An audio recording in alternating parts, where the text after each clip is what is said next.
ازيكم يا فنانين، اخباركم عاملين ايه؟ معاكم مازن العجوز. فيديو النهارده ان شاء الله هنشرح مع بعض ازاي نصمم صينيه زي كده. الصينيه دي كان نزلها احد الاخوه على جروب التليجرام، تمام، وكان بيسال على التصميم بتاعها. طريقه التصميم سهله وبسيطه، وان شاء الله يعني هحاول ابسط الموضوع اكبر قدر ممكن. تمام، اول حاجه بتحتاجها انك بتجيب المخطوطه، بتخش مثلا تكتب بسم الله الرحمن الرحيم مخطوطه، او مثلا ايا كان بقى الحاجه اللي انت عايز تكتبها، تكتب جنبها كلمه مخطوطه. هتلاقي اشكال كتير مختلفه. تمام، انا الحمد لله عرفت اجيب نفس المخطوطه، كانت صوره وحولتها لفيكتور عشان طبعا اعرف اشتغل بيها. هتلاقي فيديو ازاي تحول، هتلاقيه موجود على القناه. تمام، بعد ما خلاص ما حولتها، حاليا بقت دلوقتي عندي فيكتور اهي، اقدر ان انا اغير مثلا اخليها نو فيل، ماشي، المنظر ده بحيث تبقى ظاهره قدامك. هنيجي جايبين مربع، اداه المربع، ونبدا ان احنا نعمل مربع بالشكل ده. تمام، مش هتفرق المقاس لان دي كده كده صينيه. تمام، فهنكبر ونصغر براحتنا. تمام، مثلا ممكن برضو ايه قبل ما نعمل اي حاجه نيجي عاطينها من حوالين داير كده، نديها كيرفيه صغيره عشان ما تعورش. تمام، بعد كده بخش على اداه الكونتور، هتلاقيها ظاهره عندك هنا من تحت. بعد كده تختار كونتور وتبدا انك تصغر شويه بالطريقه دي.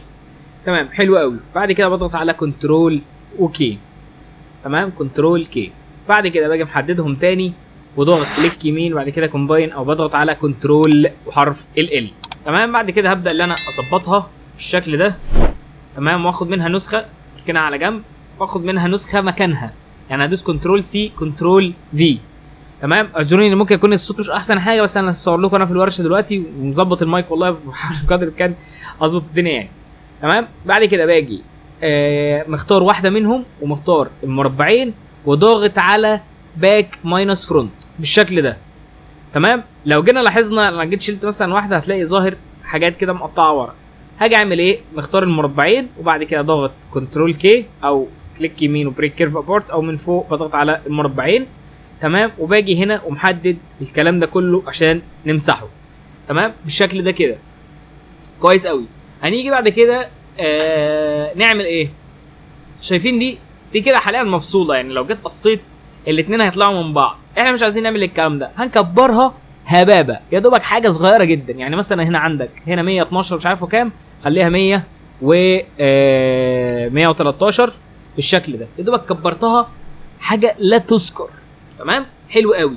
وبعد كده باخد منها نسخه تاني، ماشي، خلاص دي احنا مش عايزينها، ملهاش لازمه. تمام، وبعد كده باجي ضاغط على ويلد بالشكل ده كده. انا قدرت اللي انا اعمل ايه؟ قدرت اللي انا اربط الاثنين ببعض. حاليا دلوقتي بقت دي الصينيه بتاعتي. طب دي ايه؟ دي الطبقه اللي هي الخارجيه، الطبقه اللي من فوق. طب الطبقه اللي من تحت هنعملها ازاي؟ الطبقه اللي من تحت هاجي واخد دي برضو كوبي بالشكل ده. تمام، واجي ضاغط بريك كيرف ابورت، يا اما ان انا اخلي ده مثلا بلون زي كده، تمام، بحيث ان هو يتعمل حز بس، بحيث تقدر تحدد انت هتلزق الطبقه الثانيه بتاعتك فين، يا اما هتمسحها خالص بالشكل ده. تمام، وتيجي محددهم. انا بس عشان تتخيل هعمل لك الحركه دي. تيجي ضغط عليها كومباين، تحدد الشكل بتاعك، تيجي عامل له كومباين، وبعد كده تيجي مثلا وليكن هديله لون اسود. تمام، يبقى دي ايه؟ دي ارضيه الصينيه بتاعتي. تمام، واجي دي اعطيها مثلا وليكن اللون الاصفر الذهبي ده، واجي حاططها كده، خليها بس من فوق الاول اوردر، بعد كده خليها فرونت اوف بيج بالشكل ده، وهاجي اخليهم يسلموا على بعض. ده كده هيبقى شكل الصينيه بتاعتك.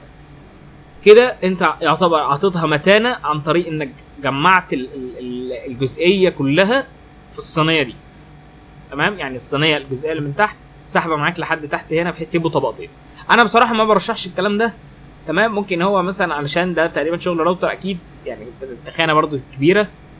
تمام، واضح ان في رش وبتاع الكلام من ده، فاعتقد ده شغل راوتر وباين يعني تخانه الخشب، فقد يكون يعني. بس انا بصراحه ما بحبش الميه او الكلام ده كله مع الخشب بتاعنا. الخشب بتاعنا ما بيستحملش الميه، فمش هتبقى عمليه. حابب انك تعملها على اكريليك، اعملها على اكريليك طبقه اكريليك اسود من تحت وطبقه اكريليك مثلا من فوق. هتبقى غاليه شويه، مكلفه شويه، بس هتبقى عمليه اكتر. هي كده كده الحاجات دي بتبقى شكل، مثلا ممكن تتعمل كصينيه في كتب الكتاب مثلا، تعمل بنفس الطريقه، تعملها كتبنا الكتاب، تعملها اي حاجه، هتنفع في افكار كتير. انا كان مجرد شرح لان كانت حاجه بسيطه وحبيت ان انا اقدم لكم شرح ليها من حد احتاجها. بس كده كان معاكم مازن العجوز، وسلام عليكم.